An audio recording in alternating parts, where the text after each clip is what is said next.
are 193 countries in the United Nations today. Of these, one has been singled out as an especially egregious offender of the organization's mandate to preserve and enhance human freedom and tolerance. Can you guess which it is? It has about 7 million citizens, of whom a fifth are Arab. The government is vibrantly democratic, its press wide open, and religious freedom fully respected. Women have equal rights and gays live openly.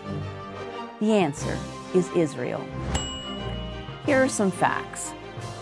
38% of all the resolutions of the United Nations Human Rights Council, the UN's top human rights body, that are critical of specific countries have been directed at Israel alone.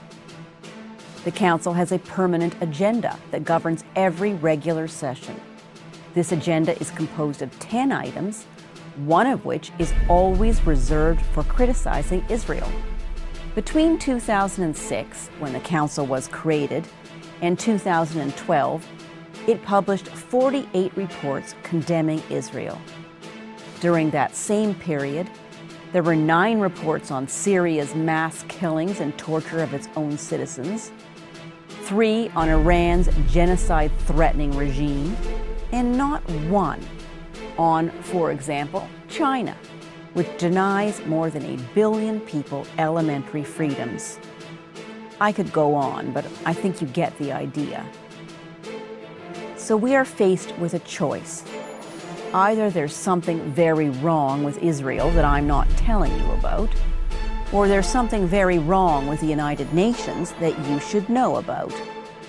Let's look into the history of both. First, Israel. Ever since its establishment, voted for by the United Nations, by the way, in 1948, Israel has had to fight its neighbors solely in order to survive. It has endured innumerable acts of terrorism, the most intense in 2000 to 2005, the so-called Second Intifada, in which children and other innocents have grown up in places like pizza parlors and buses and at weddings. It still suffers from rocket attacks against civilians from the Gaza Strip, which is controlled by a terror group, Hamas, whose stated reason for existence is to destroy Israel. Israel has developed a strong military and a web of security fences and walls to protect itself. Do these security measures cause hardships to people who must deal with this network? Yes, they do. Israel would like nothing better than to tear all these fences and walls down. But bitter experience informs it as to what would happen if it did. Is Israel a perfect country? Of course not. But it is one of the freest and most open societies in the world. That's Israel's history. Here's the UN's. In 1949, when the UN admitted Israel as a member state, the UN had 58 member countries and a clear democratic and pro-Western orientation.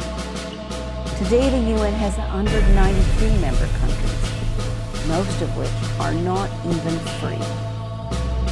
Among its many negative changes, the UN changed the principle of self-determination from a post-World War II, post-Holocaust human rights principle to a tool to wield against the West, especially against Israel. The Palestinians became the very paradigm of the oppressed, and Israel became the great oppressor. This reached its fullest expression at the notorious Durban Conference, held in South Africa in 2001. The Durban Conference was billed as a UN World Conference against racism and intolerance, but it turned into an orgy of anti-Israel and anti-Jew propaganda. Of all the bad actors in the world, the final Durban Declaration found one state guilty of racial discrimination. You guessed it, Israel. The Durban Declaration, however, remains to this day the centerpiece of the UN's allegedly anti-racism agenda. There's only one country in the world whose very legitimacy is questioned, only one country that is openly threatened with annihilation. That country is Israel. And what has the United Nations done about it? Worse than nothing. It has itself become a global platform for anti-Semitism and the destruction of the Jewish state.